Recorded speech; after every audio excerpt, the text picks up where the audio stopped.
Hello दोस्तों, मैं Romi Raksha Hindi polity and history with Romi के साथ आपका स्वागत करती हूँ। मैं आपको यही बताना चाहूँगी कि आज जो है मैं बहुत ही महत्वपूर्ण टॉपिक लेकर के आई हूँ जिसका नाम है अलंकार। अलंकार मतलब होता है आभूषण जो आप श्रृंगार करती हैं।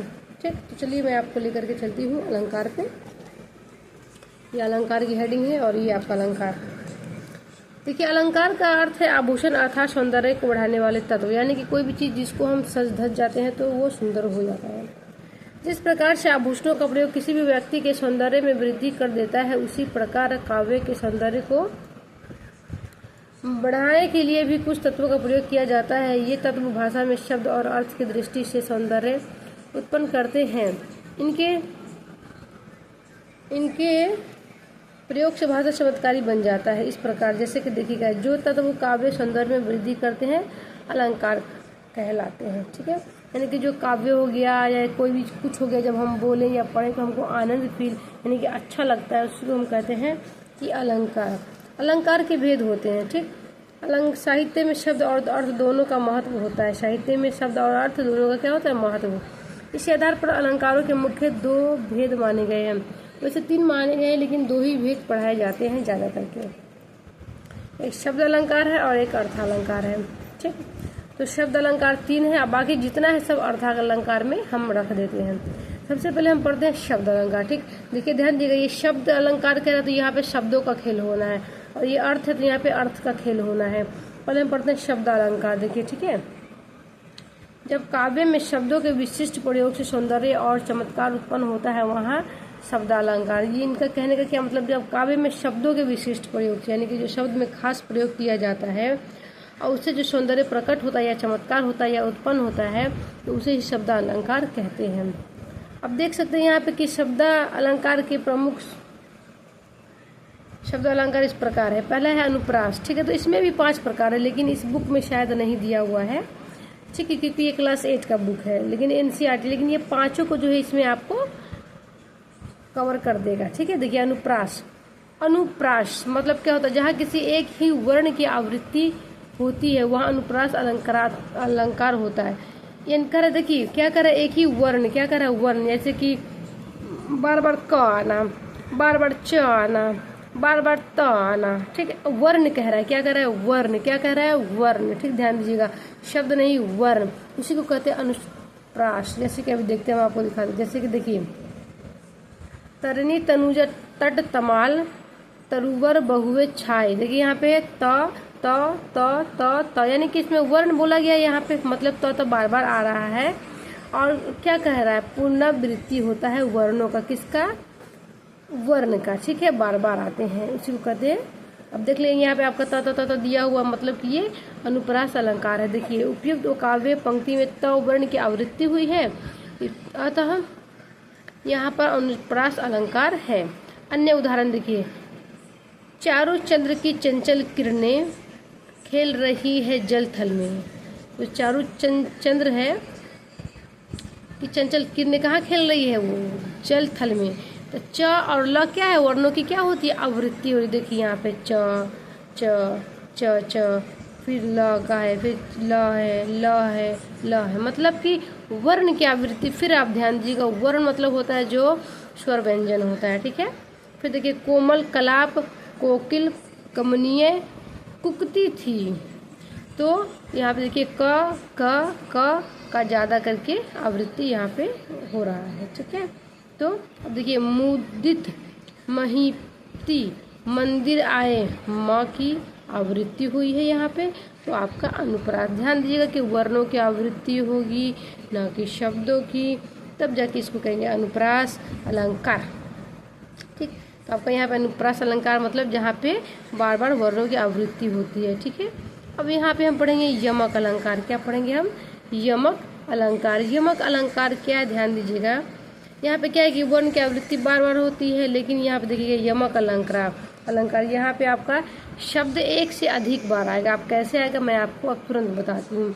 शब्द एक से अधिक बार आएगा, लेकिन दोनों के अर्थ अलग अलग होंगे। क्या होंगे? अलग अलग। ठीक, मैं आपको तुरंत बताती हूँ। देखिएगा, जब काव्य में एक ही शब्द एक से अधिक बार आए परंतु प्रत्येक बार उसका अर्थ भिन्न हो, तो वहाँ पर यमक अलंकार होता है। जैसे देखिए 3 बेर खाती थी, वे 3 बेर खाती थी, यानी कि एक 3 टाइम खाती थी लेकिन 3 बेर खाती थी। एक बेर हो गया समय और एक बेर हो गया फल, जो हम लोग गांव में कहते हैं 3 बेर खाती। ये गांव का बोली है, ये भाषा में जो आता है ना, ये बोली भाषा है, बोली। ठीक, एक भाषा होता है, एक बोली होता है। ठीक है, तो 3 बेर खाती यानी कि 3 बार खाती थी दिन भर में। जैसे दवा खाते हैं ना, 3 सुबह दोपहर शाम, वैसे ये 3 बार खाती थी। क्या, तो बेर खाती थी। उपयुक्त काव्य पंक्ति में बेर शब्द 2 बार प्रयुक्त हुआ। यहाँ पहले बेर का अर्थ है बार, यानी कि 3 बार, सुबह दोपहर शाम, जो भी है जिस तरीके से वो खाए। जबकि दूसरी का अर्थ है बेर का अर्थ है बेर का एक फल, जो हम लोग खाते थे ग्रीन। अभी तो पता नहीं, हम लोग गाँव से, हम लोग असली जीवन जिए क्योंकि हम लोग गाँव से बिलोंग करते हैं। और जीवन का हर सुख जो होता है, खेलना कूदना, एकदम 15-18 साल तक खूब खेलना कूदना। ठीक, उसके बाद पढ़ाई लिखाई भी हुआ साथ में।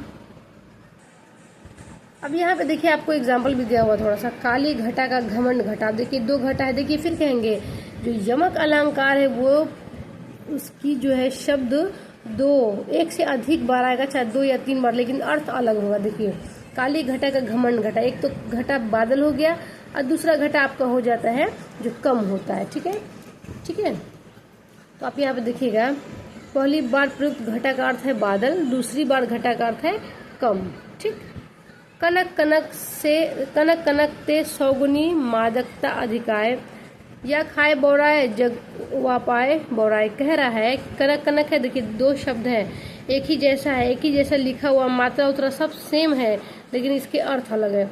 एक तो हो गया, कह रहा है कि कनक ते सौगुनी मादकता अधिकाय, या खाए बौराए, यानी कि जो कनक एक है जो खाएगा वो बौरा जाएगा, मतलब कि धतूरा हो गया। वा पाए बौराया, जो पा गया वो भी बौरा जाएगा। जैसे कि धन दौलत सोना होता है, सोना जो पाएगा वो भी बौरा जाता है आजकल। ये पहले कनक का अर्थ है स्वर्ण धातु, दूसरे कनक का अर्थ है धातुरा। ठीक, यानी कि 2 शब्द है आपका, दोनों का अर्थ अलग अलग आएगा, मगर शब्द एक ही रहेगा। आप देखिए श्लेष अलंकार, मैंने आपको उपसर्ग, मैंने आपको बहुब्रीहि समास पढ़ाया होगा, या फिर मैंने आपको यौगिक रूढ़ पढ़ाया होगा, जिसमें तीसरा अर्थ इसका आता है। तीसरा, देखिए उसमें तीसरा अर्थ आता है, इसमें भी तीसरा अर्थ इसका आएगा। ठीक है, और इसके अनेक अर्थ आ जाएंगे। अनेक अर्थ आपने पढ़ा होगा, एक शब्द अनेक अर्थ, यानी कि एक शब्द होगा और उसके अनेक अर्थ होंगे। ठीक है, तो वो आपको इसमें देखने को मिल जाएगा। ठीक है, चलिए मैं आपको लेके चलती हूँ। श्लेष का अर्थ है चिपकना, यानी कि इसके साथ जो है 2-3 अर्थ चिपका हुआ है। क्या है, 2-3 अर्थ चिपका हुआ। जैसे कैसे, मैं आपको दिखाती हूँ। चिपकना काव्य में जब एक शब्द से कई अर्थ चिपके हो, अर्थात कोई शब्द एक ही बार प्रयुक्त हुआ हो परंतु उसमें एक से अधिक अर्थ छिपे हुए हो, तब वहाँ पर श्लेष अलंकार होता है। जैसे मैंने अभी कहा था ना आपको कि आपने अनेकार्थी पढ़ा होगा, एक शब्द होता है उसके कई अर्थ होते हैं। मैंने अभी वीडियो पे भी शायद डाला हुआ है, शॉर्ट वीडियो पे आप देखिएगा, ये बहुत इंपॉर्टेंट होता है, बहुत कंफ्यूजन होता है। एक बार देखेंगे तो कंफ्यूजन नहीं रहेगा। ठीक है, देखिए, जो रहीम गति दीप की कुल कपुत गति सोए, 12 उजियारे करे बढ़े अंधियारे होए। अब देख लीजिए इसमें क्या कहा गया है कि ये बार, आप देखिए यहाँ पे आपको मैं दिखा दे रही हूँ। उपयुक्त में क्या है, 12 और बढ़े शब्द के 2 अर्थ है। क्या है, 12 का एक अर्थ है जन्म लेना, तथा दूसरा अर्थ देखिए पहला क्या है, प्रयुक्त में 12 और बढ़े शब्दों के 2 अर्थ है। 12 का एक अर्थ है जन्म लेना तथा दूसरा अर्थ है इसका प्रज्वलित होना। इसी प्रकार के पढ़े शब्द का एक अर्थ होता है बड़ा होना, दूसरा अर्थ होता है बुझना। यानी कि जो भी है ये कहने का इसका ये मतलब है कि अगर अच्छा रहेगा तो बढ़ेगा, नहीं तो फिर बुझाएगा, यही होगा। ठीक है, अब आगे देखिए क्या है, रहीमन पानी राखिए बिन पानी सब सून, पानी गयो न उबरे मोती मानस चुन। यानी देखिए पानी पानी पानी, यहाँ पानी है ये पानी है, यानी कि एक पानी का कई अर्थ निकल जाता है। कैसे निकलेगा मैं आपको अभी दिखा देती हूँ। एक पानी आपका इज्जत भी हो जाता है, एक पानी जो सही होता है वो भी होता है, एक पानी चूना जो होता है क्योंकि बिना उसके तो काम होना नहीं है वो होता है। मैं आपको यहाँ पे दिखा दूँ, देखिए यहाँ पे एक होता है सम्मान भी, एक पानी का मतलब होता है चमक भी। देखिए मोती के संदर्भ में चमक, यानी कि मोती के संदर्भ में कहेंगे पानी को तो चमक जा रहा है, जैसे कि बूंद वगैरह नहीं टपकता है तो एकदम सुंदर लगता है, मोती के समान लगता है। मनुष्य के संदर्भ में कहेंगे तो सम्मान। चूनी अर्थात आटे के संदर्भ में कहेंगे तो जल। ठीक है। अब देखिए मंगन को देखी पट देख बार बार। पट देत है। अब देखिए यहाँ पे क्या है, पट देत। पट मतलब देखिए क्या होता है, व्युत्पन्न में पट के दो अर्थ होते हैं, एक तो वस्त्र होता है, दूसरा दरवाजा। गांव में हम लोग कहते हैं ना पट बंद कर दो, नहीं कहते दरवाजा बंद कर दो। ठीक है। अब पट होता है क्या, वस्त्र यानी कि कपड़ा भी होता है, कपाट भी कपड़ा बोलते हैं।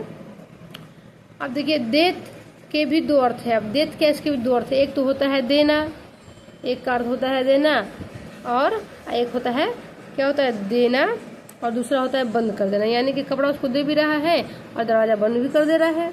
पहले अर्थ के अनुसार कोई व्यक्ति याचक को देकर उसे बार बार वस्त्र देता है, यानी कि उसको देखकर बार बार उसको देता है। दूसरे अर्थ के अनुसार कोई व्यक्ति याचक को देखते ही बार बार दरवाजा, यानी कि कोई व्यक्ति, कोई गरीब बाहर आता है तो कोई गरीब समझ के उसको कपड़ा दे देता है कि नहीं देता है, गरीब समझ के देता है। लेकिन कोई कोई ऐसे खरूस टाइप होते हैं जो आपको शहर में ज़्यादा मिलेंगे, वो क्या करते हैं कि दरवाज़ा बंद कर देते हैं, कहते हैं कोई काम है नहीं, चले आते हो, मुँह उठा के हम लोग सोए हुए हैं, डिस्टर्ब कर दिए। ऐसे ऐसे लोग होते हैं। ठीक है। यह भी श्लेष अलंकार है। ठीक है। अब हम पढ़ेंगे अर्थालंकार। तो हम कल पढ़ेंगे अर्थालंकार, एक साथ पढ़ेंगे तो आप कंफ्यूज हो जाएंगे। ठीक है। तो धन्यवाद, सपोर्ट मी। अगर आपको और भी कोई टॉपिक पढ़नी है तो प्लीज़ मुझे बताएं, मैं आपको अच्छे से बहुत बेहतरीन तरीके से पढ़ाऊंगी। ठीक है। सो धन्यवाद।